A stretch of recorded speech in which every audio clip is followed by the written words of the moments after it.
ఆయన మారారు, ఆయన తీరు మారింది. ఎలాంటి నాయకుడినైతే కార్యకర్తలు కోరుకుంటారో అలాగే మారిపోయారట వైసీపీ అధినేత జగన్.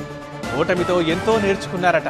తనపై వస్తున్న విమర్శలకు చెక్ పెట్టేలా కీలక నిర్ణయాలు తీసుకుంటున్నారట. నేను విన్నాను, నేను ఉన్నాను అంటూ క్యాడర్కి భరోసా ఇస్తున్నారట. ప్రజలకు అందుబాటులో ఉండరు, కార్యకర్తలను అసలే కలవరు.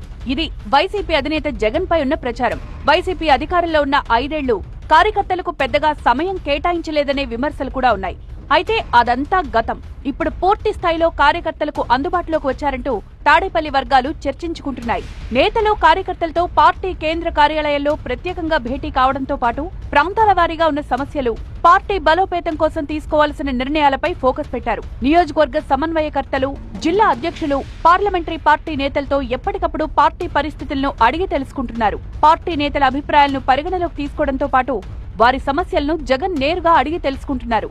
ప్రాంతాల వారీగా ఉన్న వాస్తవ పరిస్థితులు, సమస్యలు తెలుసుకుని పార్టీ పరంగా తీసుకోవాల్సిన నిర్ణయాలపై ఫోకస్ పెట్టారు. భవిష్యత్తులో ఏ రకంగా ముందుకు వెళ్లాలి అనే దానిపై వ్యూహాలు రచిస్తున్నారు. 2024 ఎన్నికల్లో 11 సీట్లకు మాత్రమే పరిమితం కావడంతో వైసీపీ క్యాడర్ నిస్తేజంలో ఉంది. కూటమి ప్రభుత్వం అధికారంలోకి వచ్చిన తర్వాత రాష్ట్రంలో జరుగుతున్న పరిణామాలు, వైసీపీ నేతలపై నమోదవుతున్న కేసులు, అరెస్టులతో కార్యకర్తలు కొంత నిరుత్సాహానికి గురవుతున్నారు. వాళ్లలో ఉత్సాహం నింపి పార్టీ కార్యక్రమాల్లో యాక్టివ్ అయ్యేలా జగన్ ఫోకస్ పెట్టారట.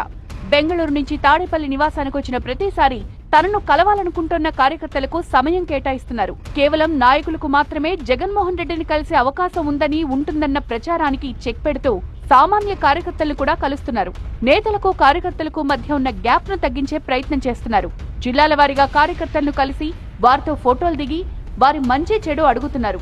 మొత్తంగా క్యాడర్ ఫస్ట్ అన్నట్టుగా జగన్ మారారు అనేది పార్టీలో టాక్.